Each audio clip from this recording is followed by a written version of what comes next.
বিসমিল্লাহির রহমানির রহিম। ম্যাথ এডুকেশনের পক্ষ থেকে সবাইকে আন্তরিক শুভেচ্ছা ও অভিনন্দন। আজ আমরা শিখব অষ্টম শ্রেণীর গণিত ৬.২ এর ২১ নং সৃজনশীল। ৬.২ এর ২১ নং সৃজনশীল। তো দেখো ২১ নং এ আছে, কোনো ভগ্নাংশের লবের সাথে ১১ যোগ করলে ভগ্নাংশটির মান ২ হয়। আবার হর হতে ২ বিয়োগ করলে ভগ্নাংশটির মান ১ হয়। ক, ভগ্নাংশটি x/y ধরে সমীকরণ জোট গঠন করো। ভগ্নাংশ সমীকরণ জোটটি অপূর্ণাঙ্ক পদ্ধতিতে সমাধান করে xy নির্ণয় করো। সমীকরণ জোটটির লেখ অঙ্কন করে ছেদ বিন্দুর ভুজ ও কোটি নির্ণয় করো। তাহলে ক নং বলছে ভগ্নাংশটি x/y ধরে সমীকরণ জোট গঠন করো। তাহলে আমরা লিখতে পারি যে প্রশ্ন মতে দেখো ২১ ক ধরি ভগ্নাংশটি x/y। প্রথম শর্তে বলছে যে কোন ভগ্নাংশের লবের সাথে ১১ যোগ করলে, তার প্রথম শর্তে x + 11/y ১১ যোগ করলে এর মান কত হয়? ২। তাহলে লিখবো আমরা, দেখো ২ বা x + 11 = 2y। অতএব x - 2y = -11 সমীকরণ ১। আচ্ছা, দ্বিতীয় শর্তে বলছে যে হর হতে ২ বিয়োগ করলে ভগ্নাংশটির মান 1 হয়। হর হতে ২ বিয়োগ করলে, তো দ্বিতীয় শর্তে লেখা যায় যে x/y - 2 = কত? 1। এর মান হয় কত? এর মান হয় 1। তাহলে দেখো আমরা এখান থেকে একটা সমীকরণ বের করি। তাহলে x/y - 2 = 1 বা x = y - 2, অতএব x - y = -2 সমীকরণ ২। দেখো আমরা সমীকরণ ২ এবং সমীকরণ ১ পেয়ে গেলাম এখানে ক নাম্বারে। খ নং এ বলছে যে সমীকরণ জোটটি অপূর্ণাঙ্ক পদ্ধতিতে সমাধান করে xy নির্ণয় করো। অপূর্ণাঙ্ক পদ্ধতি, তাহলে আমরা লিখতে পারি যে ক হতে পাই সমীকরণ দ্বয়। ক হতে পাই সমীকরণ দ্বয় x - 2y = -11 আর x - y = -2 সমীকরণ ১, সমীকরণ ২। দেখো এখানে আমরা অপূর্ণাঙ্ক পদ্ধতিতে সমাধান করব। তাহলে আমরা লিখতে পারি এখানে যে ১ - ২ হতে পাই। ১ নং হতে আমরা ২ নং বিয়োগ করব। দেখো, তাহলে আমরা লিখতে পারি x - 2y = -11 আর এখানে x - y = -2। যেহেতু আমরা বিয়োগ করব তাহলে অবশ্যই চিহ্ন পরিবর্তন হবে। দেখো, মাইনাস প্লাস আছে মাইনাস, এখানে মাইনাস আছে প্লাস, এখানে মাইনাস আছে এখানে প্লাস। তাহলে দেখো যেহেতু -x + x, আমাদের x ক্যান্সেল, -2y থেকে +y যদি বাদ দিই তাহলে থাকে এখানে -y ইকুয়াল। দেখো -11 + 2, -11 থেকে +2 যদি বাদ যায় থাকে আমার কত? -9। তাহলে y এখানে মাইনাস মাইনাস ক্যান্সেল, অতএব y = 9। তো দেখো আমরা লিখতে পারি এখন y এর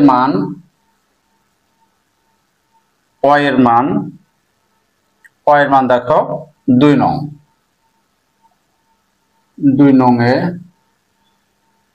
বসিয়ে পাই। y এর মান যদি আমি ২ নং এ বসাই তাহলে দেখো 2 নং সমীকরণ আছে x minus y equal to -2, তাহলে আমি লিখবো x মাইনাস 9। তাহলে আমরা লিখবো x মাইনাস 9 ইকুয়াল টু -2, বা x equal to -2 plus 7 plus 9। দেখো -9 এর পাশে যায় +9, সুতরাং x ইকুয়াল টু 9 থেকে 2 বাদ দিলে তাই কত 7। দেখো x এর মান 7 আর y এর মান কত 9। অতএব x, y ইকুয়াল টু কত, x এর মান 7 আর y এর মান কত 9।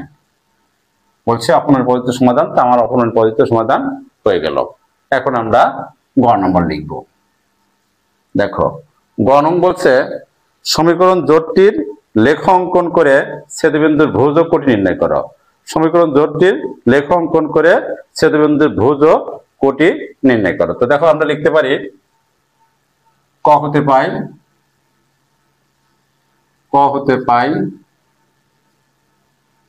সমীকরণ দ্বয়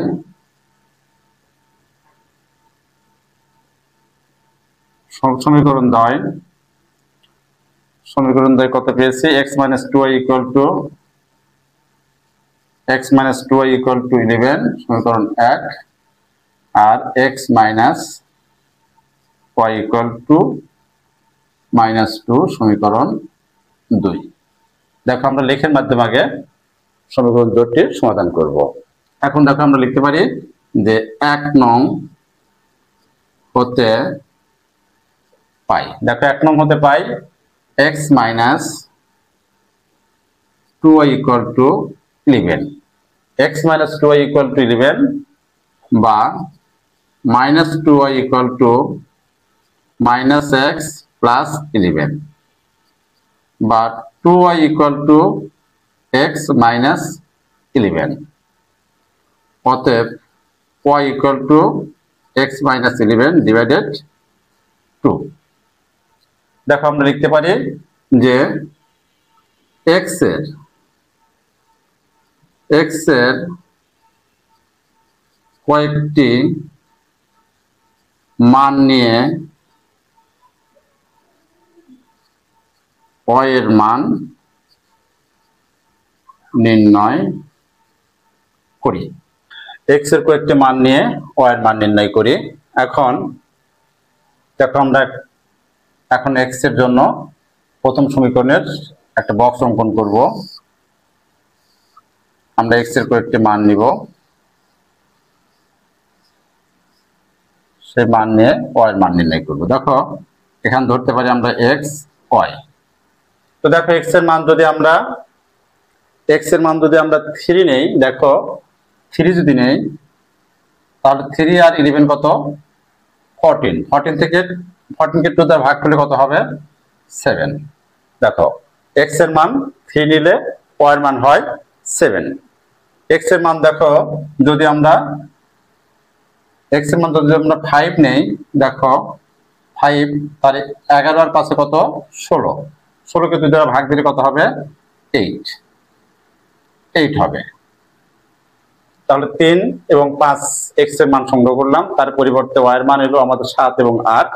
এখন আমরা মান নিতে পারি। দেখো যদি আমরা 9 নেই,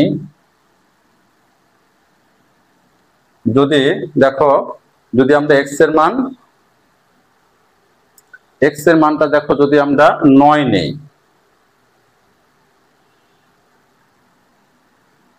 9 আর 9 আর 11 20, 20 কে 2 দ্বারা ভাগ দিলে 10।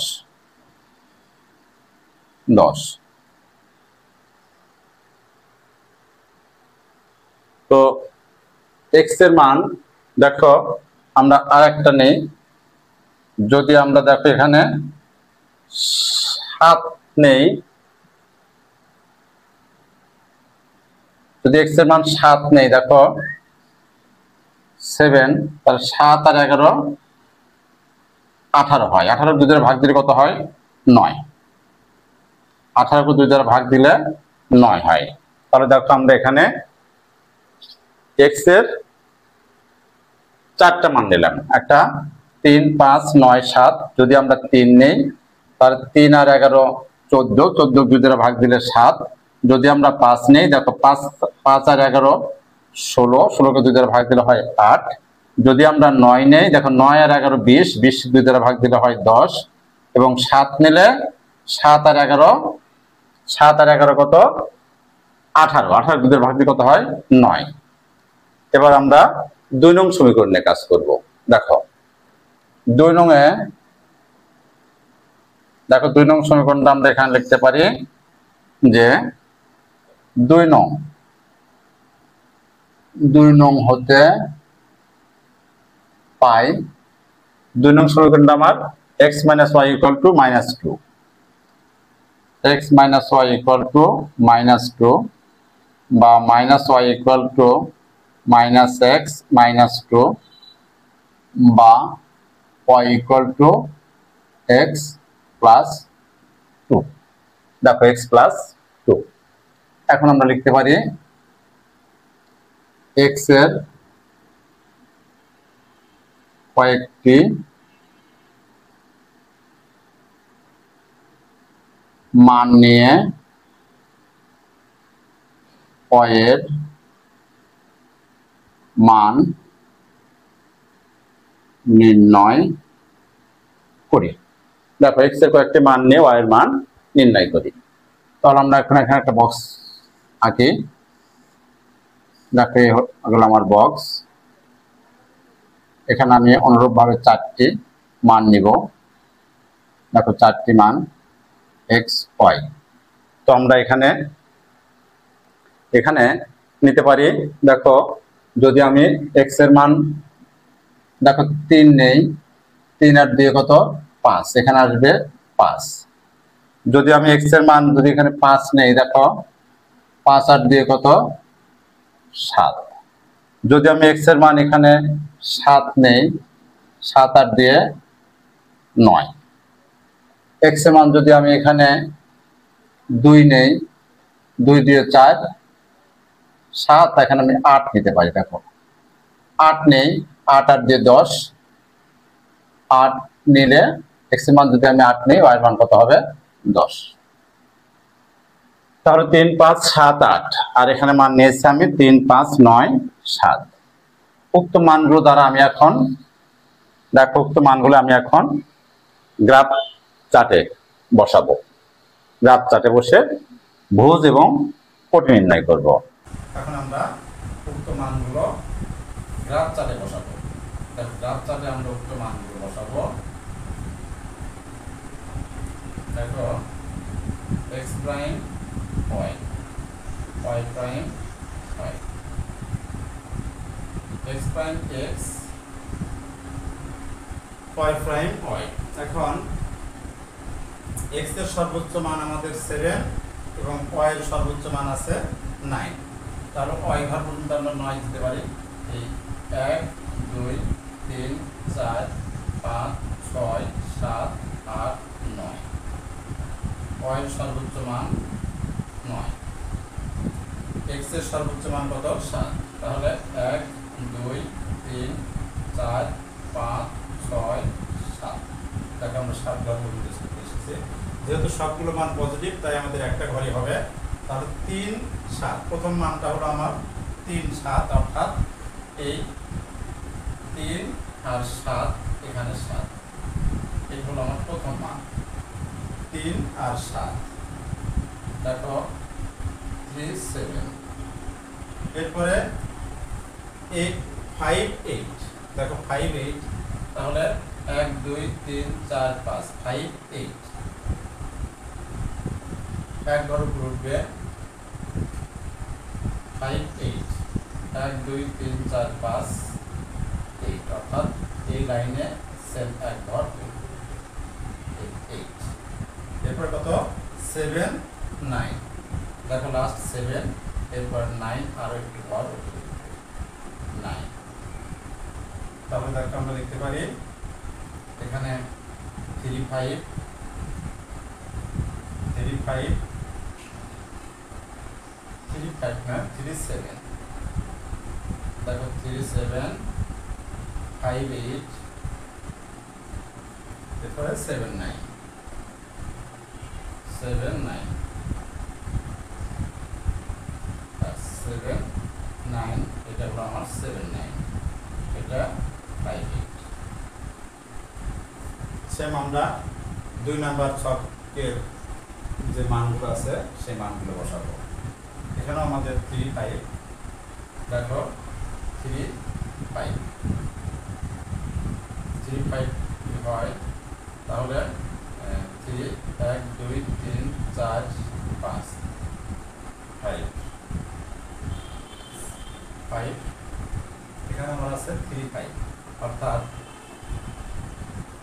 3 এরপর 5 1 2 3 4 5 এখানে আমরা বসাতে পারি 5 এরপরে 5 8 দেখো 3 4 5 8 এরপরে 8 নাম্বার করা যাবে 1 2 3 4 5 6 7 8 এটা 8 এরপরে 9 ঘরটা আছে। তাহলে দেখো সেম আমার এই বিন্দুটা এইভাবে যাবে, এইভাবে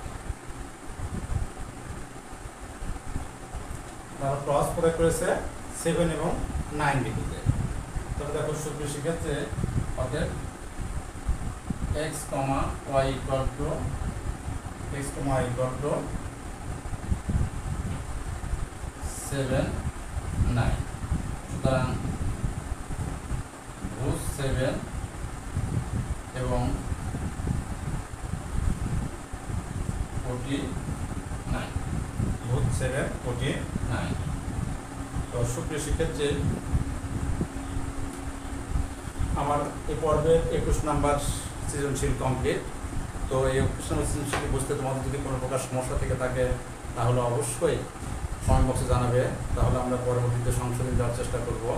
আর যদি ভালো লেগে থাকে তাহলে অবশ্যই লাইক, কমেন্ট এবং শেয়ার করবে। আল্লাহ হাফেজ।